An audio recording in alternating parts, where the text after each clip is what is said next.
Bismillahirrahmanirrahim. Assalamualaikum warahmatullahi wabarakatuh. Innal hamdalillah nahmaduhu wa nasta'inuhu wa nastaghfiruh wa na'udzu billahi min shururi anfusina wa min sayyiati a'malina may yahdihillahu fala mudhillalah wa may yudlil fala hadiyalah. Asyhadu an la ilaha illallah wahdahu la syarikalah wa asyhadu anna Muhammadan abduhu wa rasuluhu la nabiyya ba'dah. Allahumma shalli wa sallim wa barik ala Muhammad wa ala alihi wa sahbihi ajma'in, amma ba'du. Terus kita bersyukur kehadirat Allah Subhanahu wa taala yang tak henti-hentinya memberikan nikmat kepada kita, sehingga kita pun tidak akan mampu bisa menghitung nikmatnya. Wa in ta'udzu nikmatallahi la tuhsuha. Salawat dan salam semoga tercurah kepada junjungan kita Nabi Muhammad sallallahu alaihi wasallam. Pagi ini bergeser jadwal ya. Seharusnya saya kemarin, karena kemarin menghadiri ada pernikahan, akan nikah, jadi saya nggak bisa hadir di sini kemarin. Saya bertukar dengan Pak DKM. Kulsub pagi ini mengenai melanjutkan tentang kezaliman. Yang pertama pekan lalu adalah zalim yang diampuni dan zalim yang tidak diampuni. Sekarang Allah tidak akan membiarkan kezaliman. Masih ingat nggak zalim itu apa itu?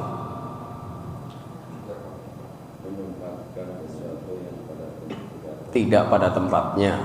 Betul. Mesti kita paham dulu nih. Nah, itu Pak. Naruh jam di kaki gitu ya Pak ya. Itu juga zalim, tapi tidak dosa. Ini yang berkaitan dengan dosa. Zalim Pak ya. Makan durian ya. Salahnya sendiri, nggak doyan. Iya.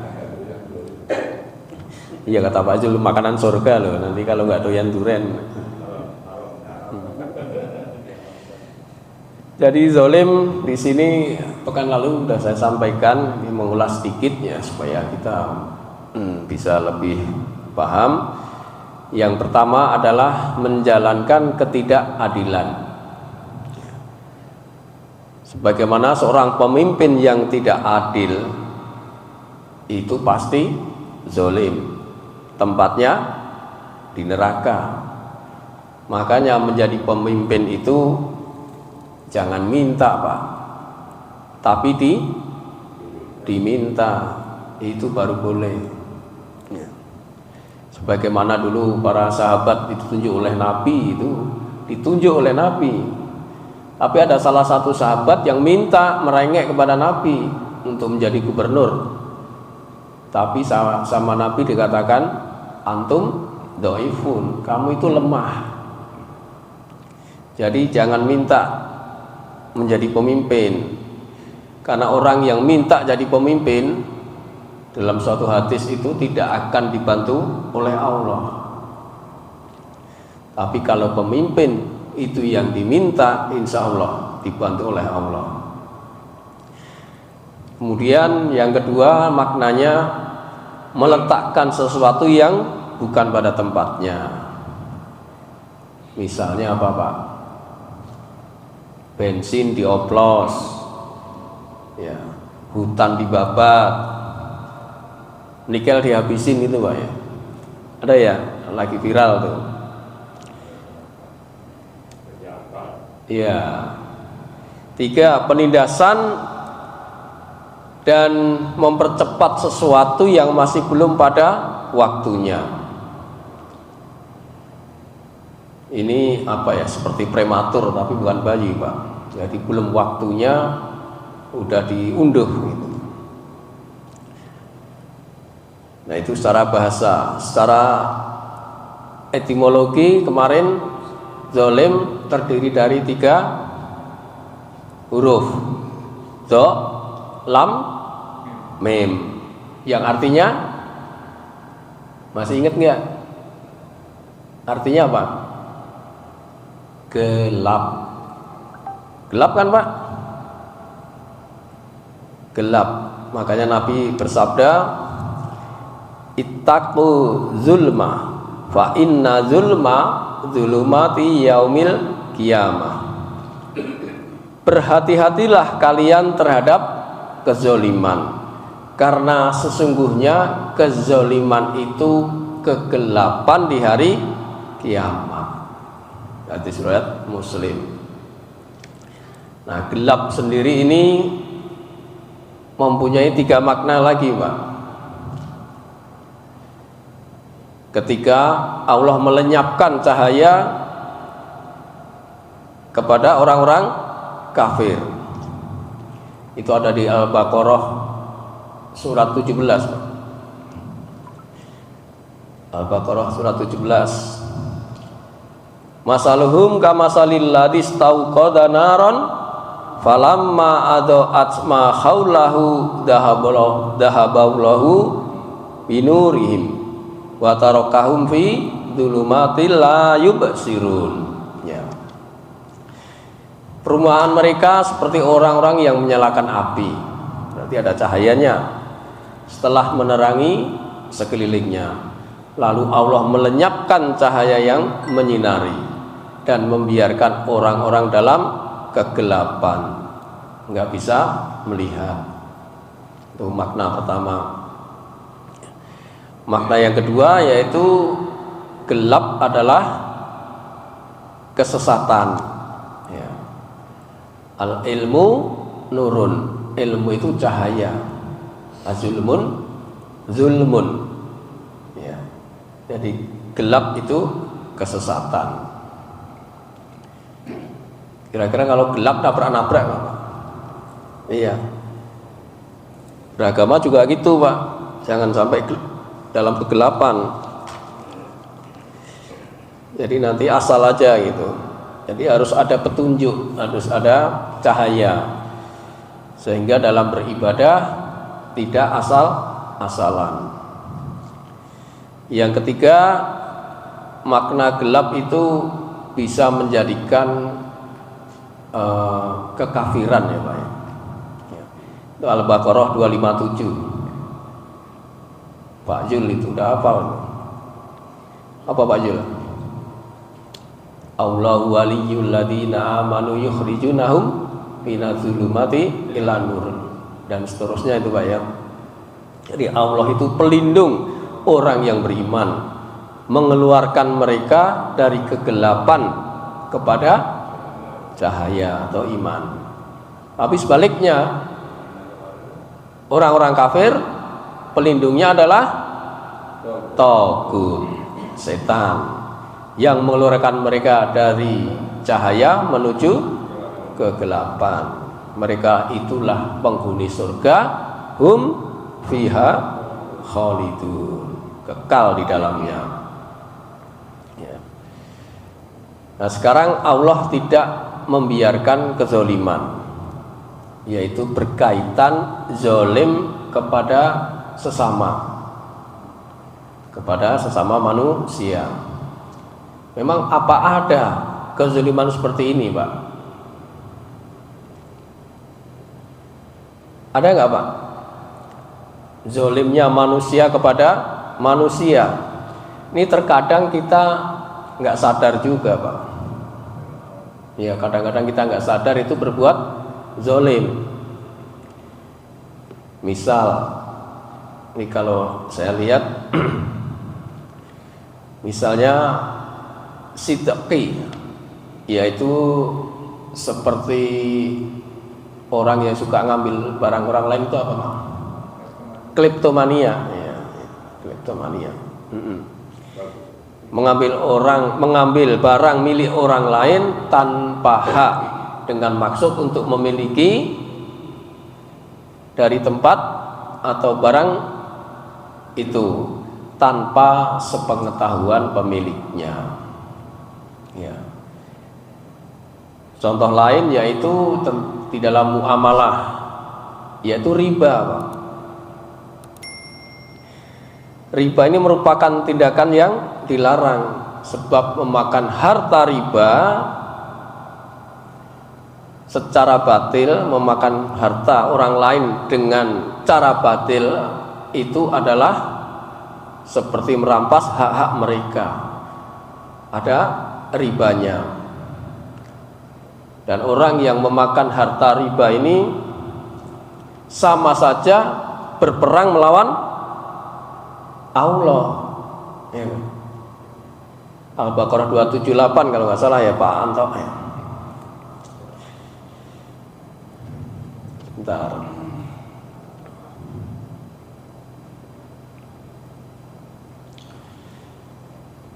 Ya ayyuhalladzina amanu taqullaha wa daru ma baqiya minar riba in kuntum mu'minin.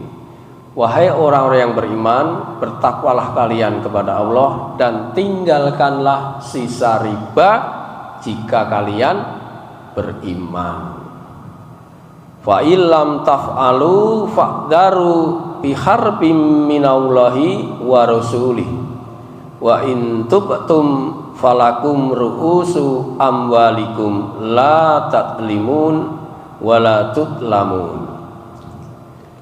Apabila kalian tidak melakukannya riba, atau tidak melakukan mengambil sisa riba itu, masih terus bergelut dengan riba, maka yakinlah dengan peperangan dari Allah dan Rasul-Nya. Apabila kalian bertaubat, bagi para pembuat riba, kalau bertobat maka kalian berhak mendapatkan pokok harta kalian. Kalian tidak menzolimi dan juga tidak dizolimi. Berarti riba termasuk perbuatan zolim. Ya, 279-nya ya. Ya. Yang lebih konkret lagi yaitu zalim sesama manusia itu karena adanya perselisihan, permusuhan. Nah, ini dikisahkan dalam Al-Quran, kisah Nabi Daud. Nabi Daud itu merasa diuji menjadi hakim gitu. Ketika ada dua orang yang tiba-tiba mendatangi Nabi Daud. Nabi Daud kaget, padahal Nabi Daud lagi ada di mihrab itu.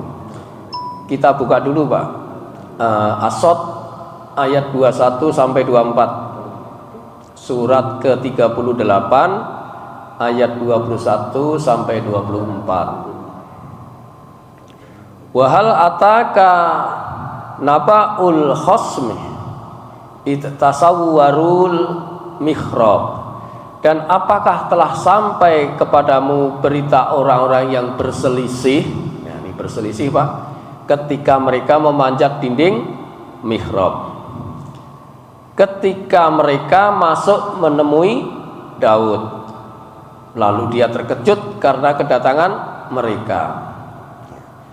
Lalu mereka berkata, janganlah takut. Jadi orang yang memanjat dinding mihrab tadi berkata kepada Nabi Daud, janganlah takut, kami berdua sedang berselisih. Sebagian dari kami berbuat zalim kepada yang lain. Zalim ya. Maka berilah keputusan di antara kami secara adil, dan janganlah menyimpang dari kebenaran, serta tunjukkan kami ke jalan yang lurus. Ayat berikutnya, sesungguhnya saudaraku ini mempunyai 99 ekor kambing betina, dan aku mempunyai seekor saja. Lalu dia berkata, yang punya 99 kambing itu berkata, serahkanlah kambingmu kepadaku. Dan dia mengalahkan aku dalam perdebatan. Ayat selanjutnya, Daud berkata, sungguh dia telah berbuat zalim kepadamu dengan meminta kambingmu itu untuk ditambahkan kepada kambingnya. Memang banyak di antara orang-orang yang bersekutu itu berbuat zalim kepada yang lain. Ini perlu digarisbawahi di sini, Pak. Memang banyak di antara orang-orang yang bersekutu untuk berbuat zalim kepada yang lain. Ini termasuk yang lagi viral ini, Pak. Banyak bersekutu berbuat zalim. Dan hanya sedikitlah mereka yang begitu. Dan Daud menduga bahwa Allah mengujinya, maka dia memohon ampunan kepada Tuhannya, lalu menyungkur sujud dan bertobat. Jadi orang yang berselisih tadi, Pak, ya saling menzalimi, lalu meminta kepada Nabi Daud untuk menghakimi. Jadi seolah-olah Nabi Daud itu sedang diuji untuk menjadi hakim. Nah, kemudian yang kedua, supaya terhindar dari kezaliman ini, Nabi kita SAW juga mengajarkan untuk terhindar dari kezaliman, baik menzalimi maupun dizalimi. Kita bacakan hadisnya.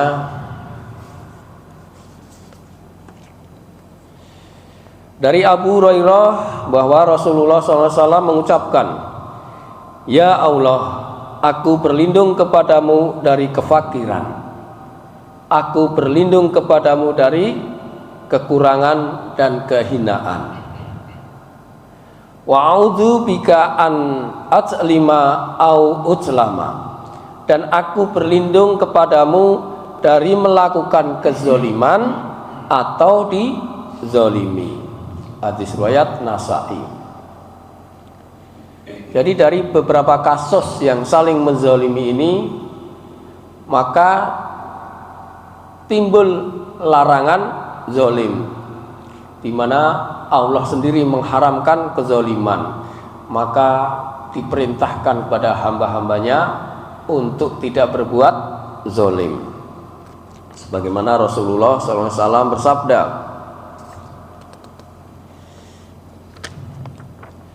dari Abu Dzar Al-Ghifari radhiyallahu anhu, dari Nabi SAW, beliau bersabda bahwa beliau pernah meriwayatkan firman Allah Azza wa Jalla di hadis qudsi, Pak, ya.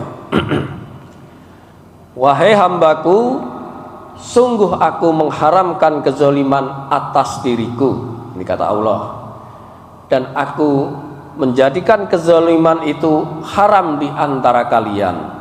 Oleh karena itu, janganlah kalian saling menzalimi. Hadis riwayat Muslim.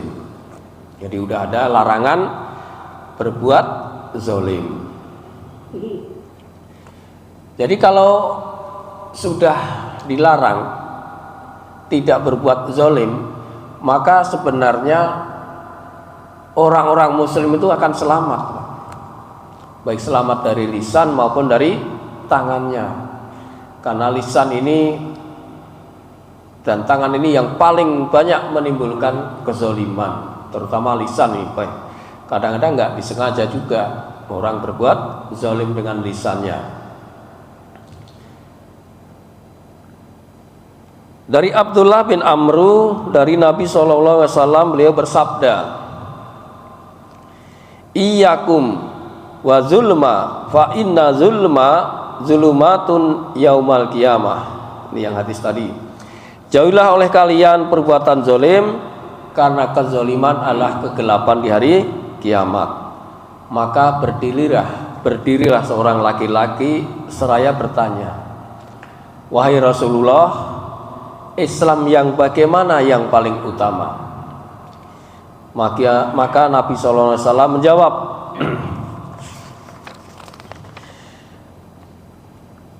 an yaslamal muslimuna min lisanika wa yadika, yaitu saat kaum muslimin selamat dari lisannya dan tangan, dari lisanmu dan tanganmu. Dari riwayat Ahmad. Jadi yang membuat banyak kezaliman timbul itu karena dari lisan dan tangannya. Maka perlu diperhatikan bahwa lisan inilah dan tangan inilah yang perlu dijaga, berhati-hati untuk sebelum melakukan suatu ucapan atau perbuatan.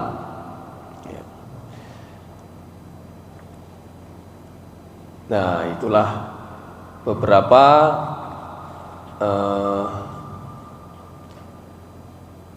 kezaliman. Kemudian saya langsung ke ini aja nih.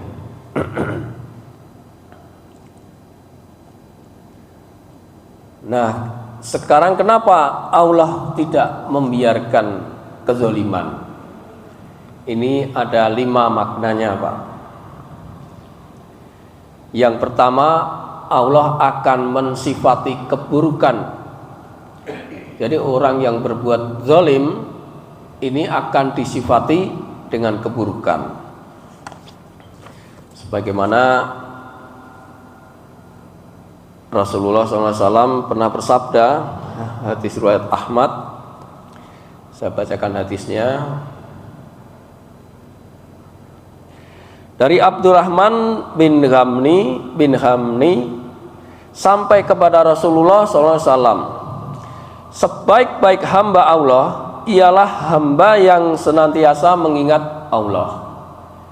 Jadi sebaik-baik hamba yang baik adalah yang selalu mengingat Allah. Ya, ini.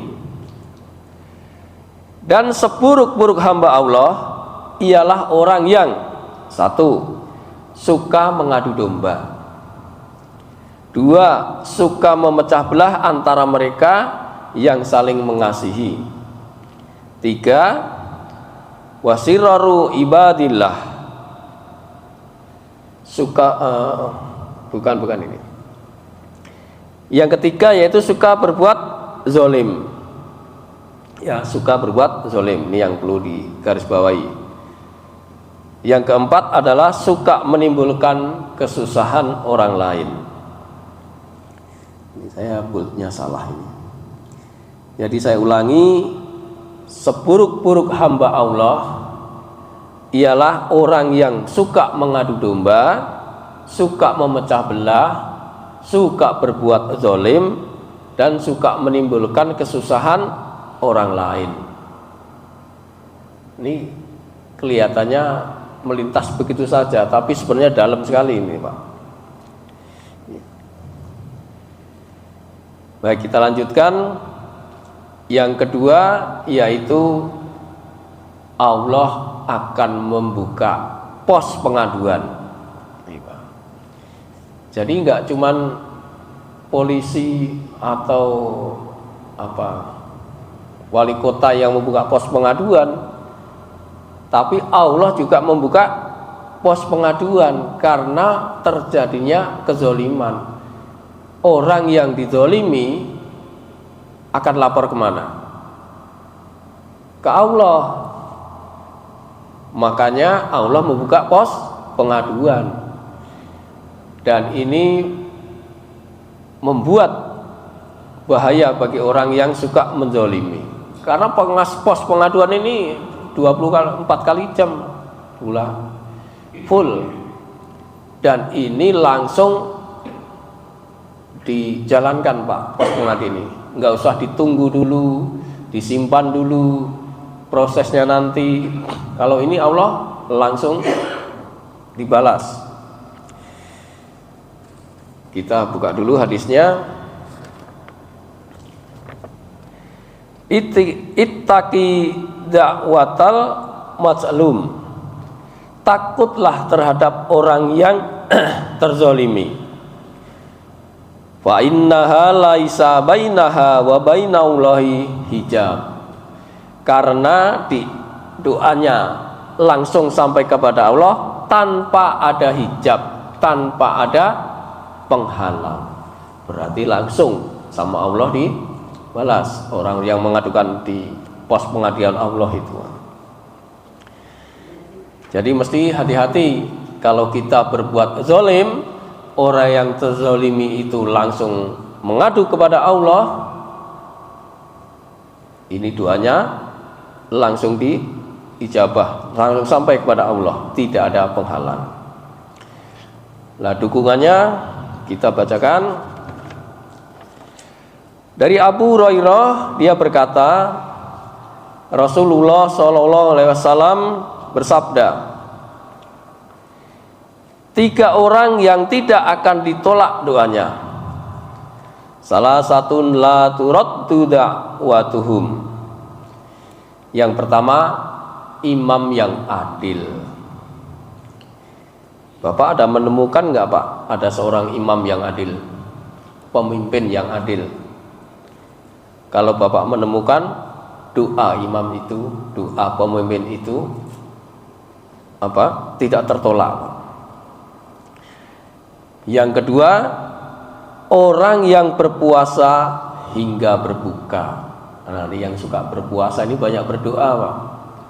Karena doanya dijabah, tidak tertolak. Ketiga, nih, doa orang yang terzolimi. Seperti tadi, Pak. Allah akan mengangkat doa-doa mereka di bawah naungan awan pada hari kiamat. Pintu-pintu langit akan dibukakan untuknya seraya Allah berfirman, bi'izzati la'ansurannaki walau ba'da khin. Demi keagunganku, sungguh aku akan menolongmu meski setelah beberapa saat. Jadi janji Allah akan menolong orang yang mengadukan di pos pengaduan tadi, walaupun beberapa saat. Tunggu momen yang terbaik untuk membalasnya. Kira-kira gitu, Pak. Nah, itu yang terbaik yang dilakukan oleh Allah Subhanahu wa taala. Kemudian dukungannya lagi dari Anas bin Malik, dia berkata, Rasulullah SAW bersabda, takutlah kalian terhadap doa orang yang terzalimi, sekalipun dia orang kafir, karena doanya tidak terhalang. Hadis riwayat Ahmad. Ini kenapa orang kafir bisa berdoa, Pak? Siapa yang bisa menjelaskan ini? Walaupun orang kafir, Pak, doanya tidak terhalang karena terzolimi. Tapi pertanyaannya, kok orang kafir berdoa kepada Allah? Itu loh Pak. Kira-kira apa, Pak? Ini saya pendapat saya sendiri. Nanti kalau salah tolong dikoreksi, nggak apa-apa. Jadi orang kafir itu misalnya gini, Pak, mungkin tidak menyebut Allah, tapi ucapan itu kan doa, Pak. Benar ya Pak Anis ya? Ucapan itu doa. Maka ketika ada orang kafir, misalnya apa ya, yang gampang aja, lagi lewat di jalan, ada genangan kecipratan, Pak, entah sengaja entah enggak, itu kecipratan, plus basah, padahal dia mau kerja, dia ngumpat, Pak, mampus loh, misalnya gitu. Itu kan ucapan juga. Ucapan tadi adalah doa. Boleh jadi dengan ucapan itu Allah langsung kabulkan doanya. Nah, ini yang bahaya itu di sini. Maka kepada siapapun, entah itu orang, apalagi orang muslim, non muslim atau siapapun, kita mesti hati-hati, jangan sembarangan mengumpat, mencela. Ini bahaya di sini, Pak. Kalau orang kafirnya mendoakan orang muslim boleh, bisa. Mendoakan orang muslim boleh, Pak, tapi dalam rangka untuk mendapatkan hidayah, Pak. Ya, Pak Chan? Iya. Bapak jauh aja, Bapak. Berarti saya mendengarkan, Pak. Iya. Nyimak namanya itu. Kemudian yang ketiga, Allah akan mengirim azab. Ini yang bahaya lagi, Pak. Kalau ada sekumpulan orang berbuat zalim, tidak ada yang mengingatkan, maka Allah akan mengirim azab. Itu ada di An-Anfal surat ke-8 ayat 25, Pak. Ya. Nanti dibaca sendiri ya, Pak ya. Al-Anfal 25. Saya bacakan hadisnya aja. Dari Abu Bakar As-Siddiq, dia berkata, wahai manusia, tentunya kalian sering membaca ayat ini. Nih, ayat 8:25 itu. Hai orang yang beriman, jagalah dirimu. Tiadalah orang yang sesat itu akan memberi mudarat kepadamu apabila kamu telah mendapat petunjuk. Sesungguhnya aku mendengar Rasulullah SAW bersabda, Innan nasi idza ra'au dzaliman falam ya'khudu ala yadaihi au saka an ya'ummahumullahu bi'iqabin minhu. Sesungguhnya jika manusia melihat orang lain berbuat zalim namun mereka tidak berusaha mencegahnya, maka boleh jadi Allah akan meratakan siksaan kepada mereka semua. Ini keterangan dari Al-Anfal 25 tadi. Tidak peduli orang itu mukmin atau tidak, akan diratakan semuanya.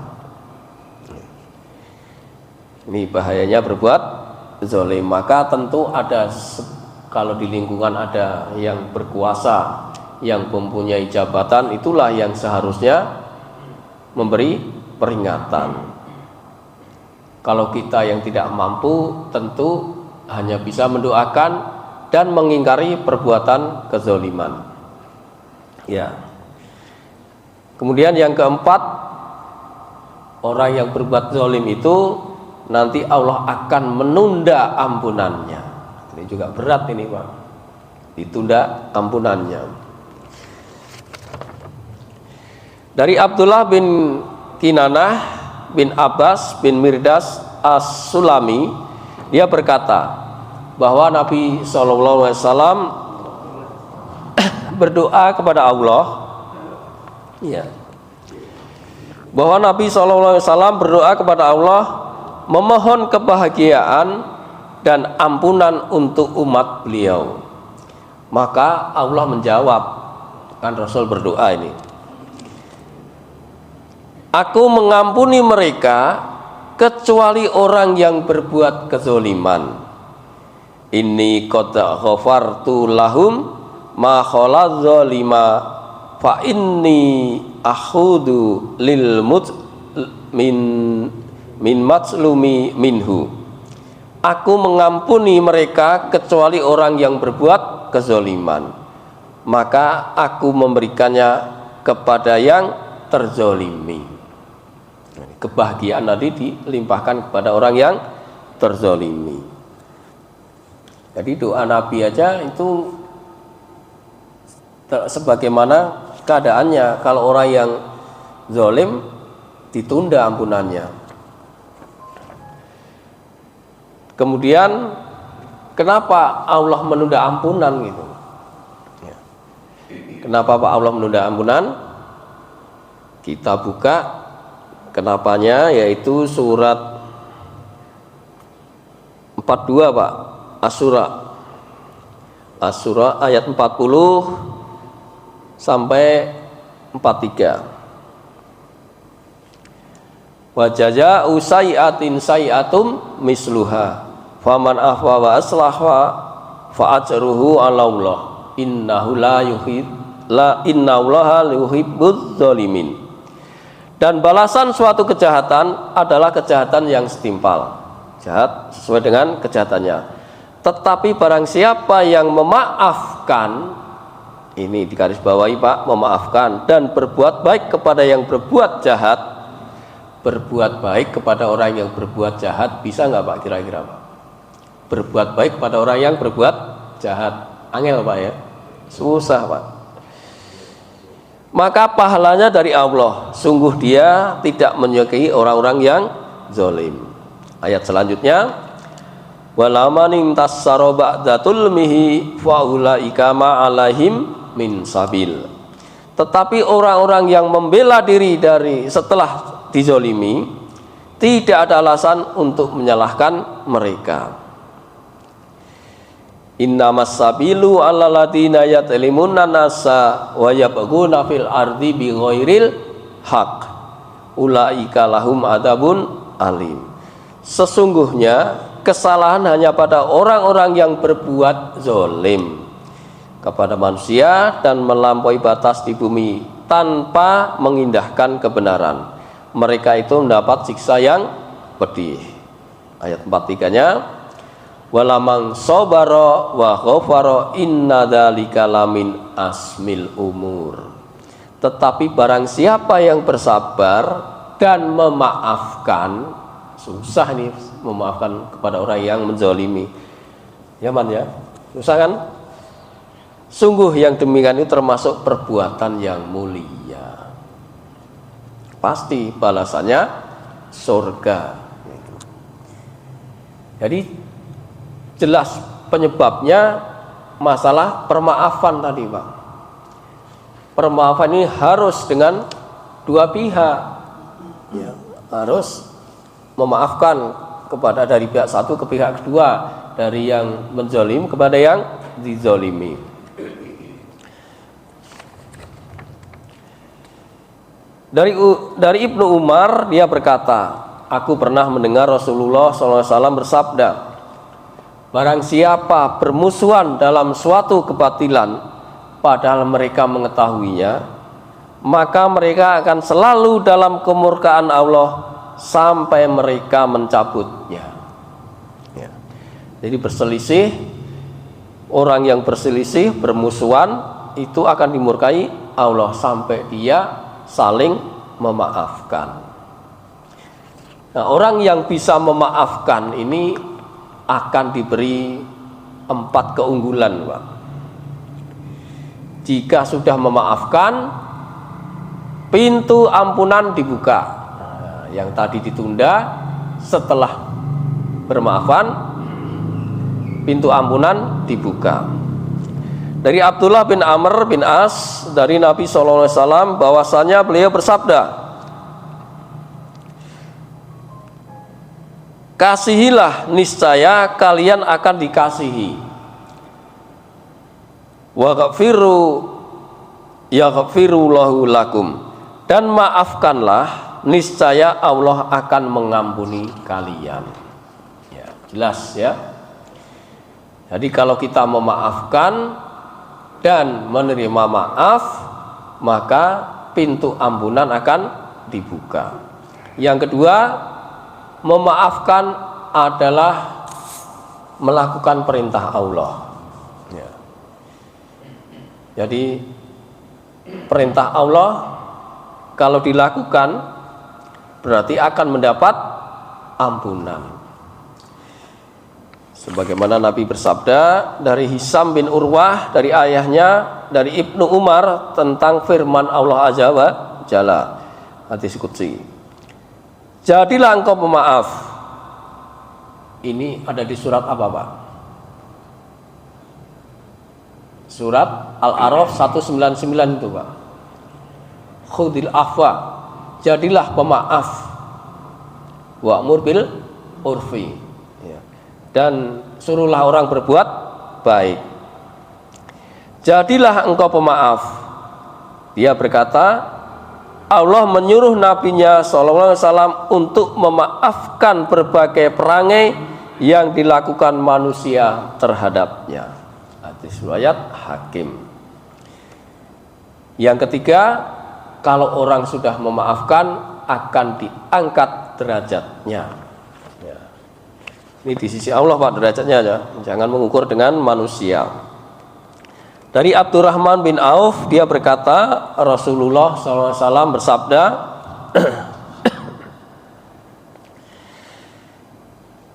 la ya'fu abadun an matlamatin yabtagi biha wajhallahi illa rafa'ahu lahu biha.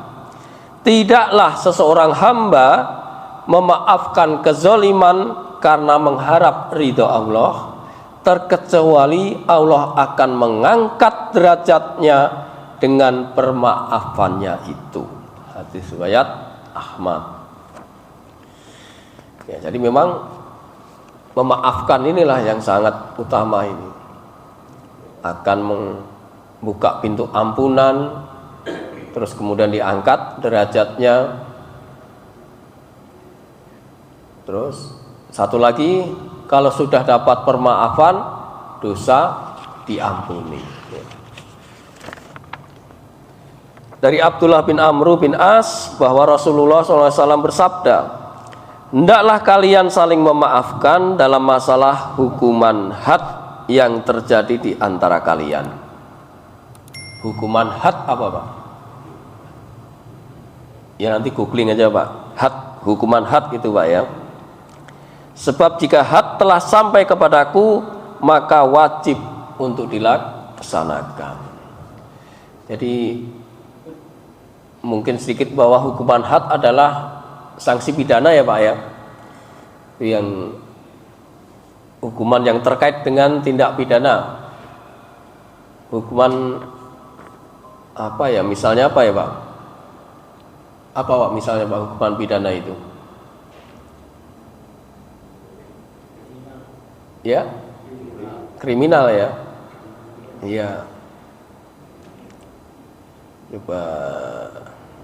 Ya itulah, nanti lihat sendiri Pak. Ada di. Yang terakhir, yang kelima tadi, Allah menegakkan keadilan dengan cara orang itu minta dihalalkan waktu di dunia ini Pak.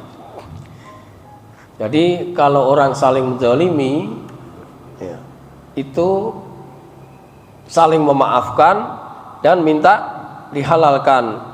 Sebab kalau tidak, sangat dimungkinkan kelak akan bangkrut Pak.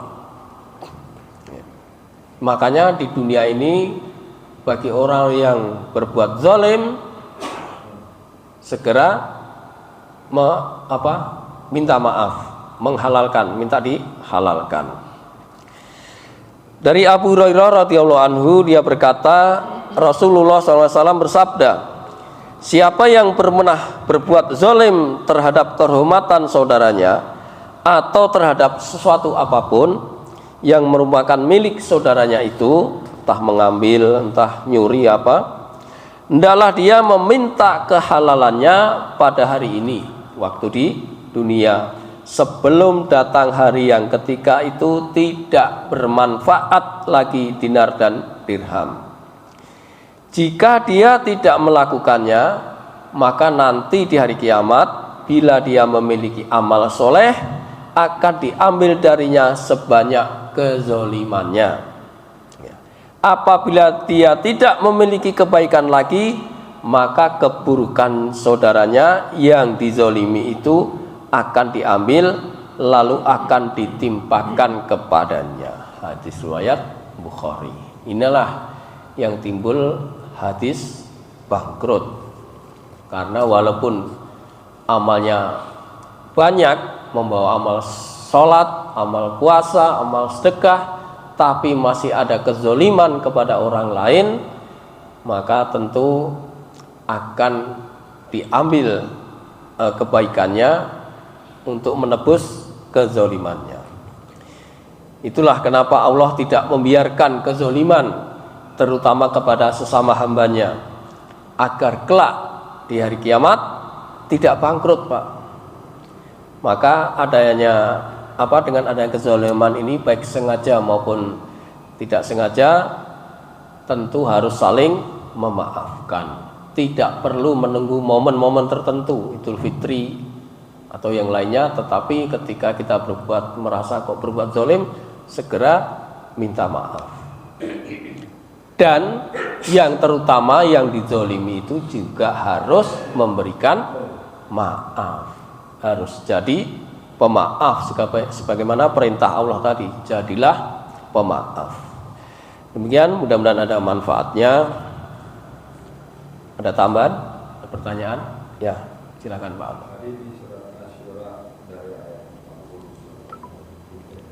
Asy-Syura 40 43 ya.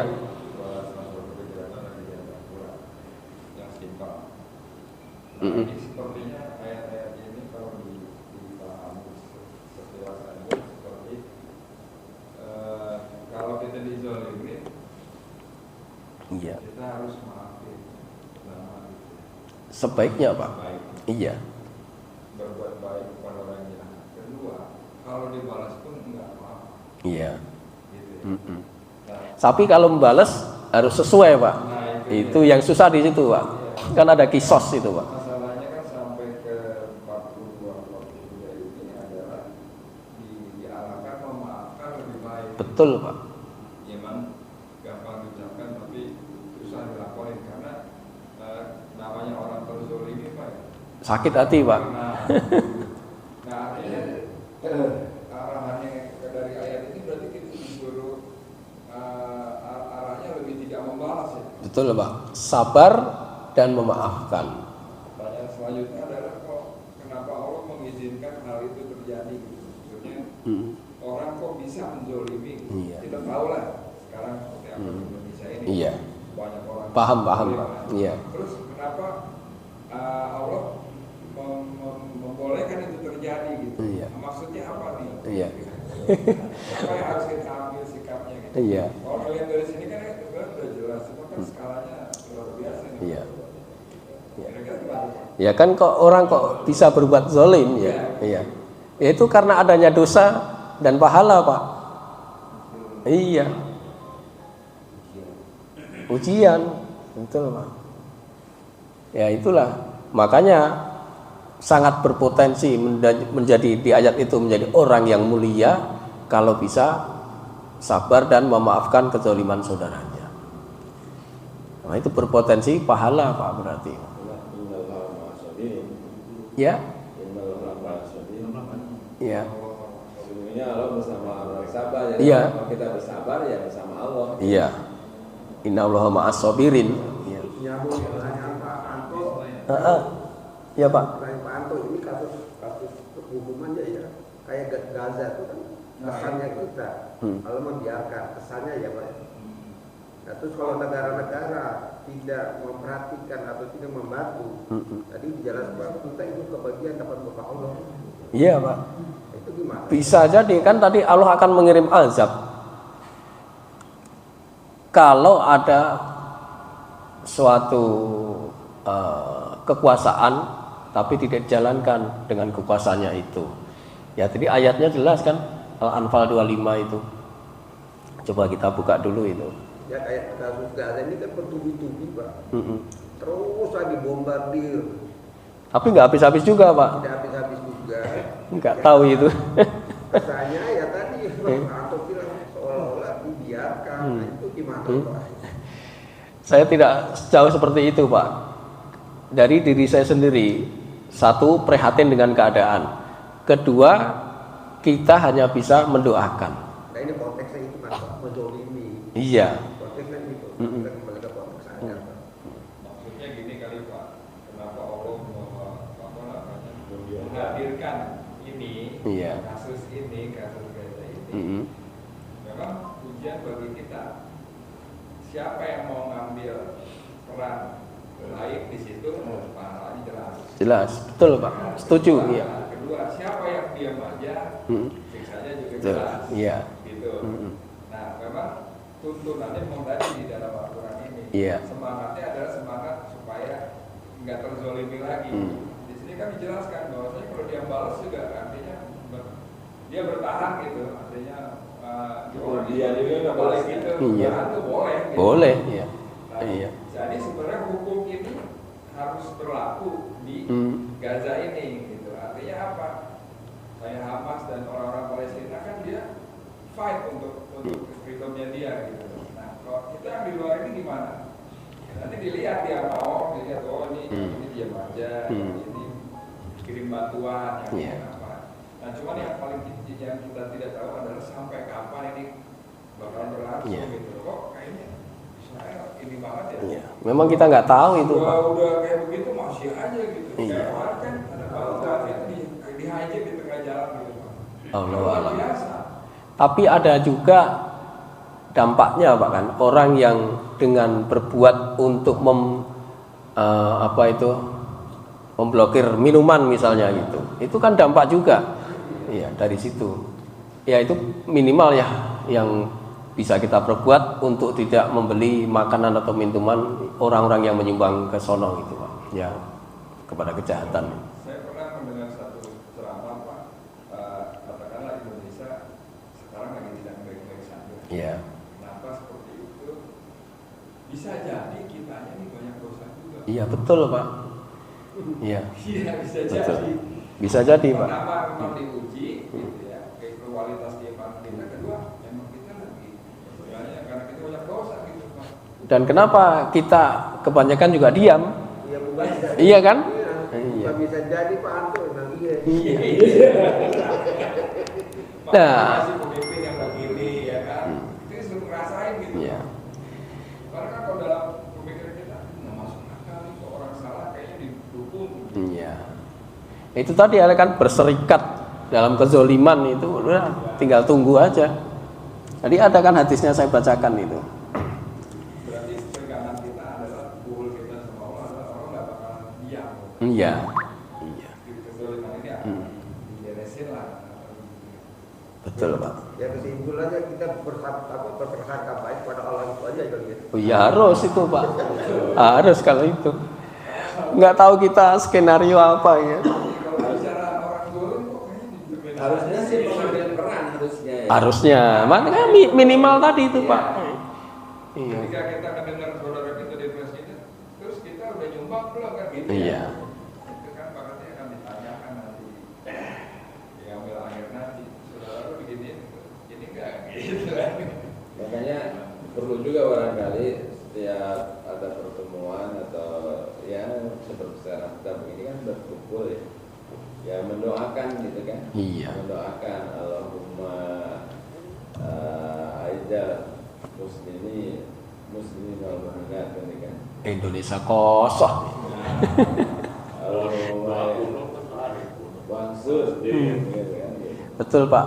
Nah makanya itu ada kunut nazilah kan, ketika sono masalahnya berat, boleh kita kunut nazilah. Itu produk doainannya Pak. Kayak Pak Ustaz Ahmad Zainuddin. Ya, itu kan berarti ngambil peran tuh. Iya. Tapi ya kalau bisa jangan di subuh doang Pak kunutnya, di setiap sholat. Iya, Itu. Iya. Cuman boleh juga. Kan memang ada syariatnya. Ya, kunut nazilah. Baik itu aja Pak ya. Kita akhiri mungkin karena. tambahan aja Pak. Oh iya Pak. Jadi tadi kan kita berbuat zalim itu terutama yang kasat mata mah terhadap manusia aja Iya. kan ya. Iya. Tapi sesungguhnya kalau mau lebih dalam ya terhadap seluruh makhluk gitu. Oh iya Pak, sesama makhluk iya. Jadi baik binatang, pohonan dan segala makhluk ciptaan Allah sih kita nggak boleh. Iya.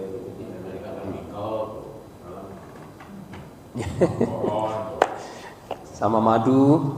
Kemarin penyembelihan handphone.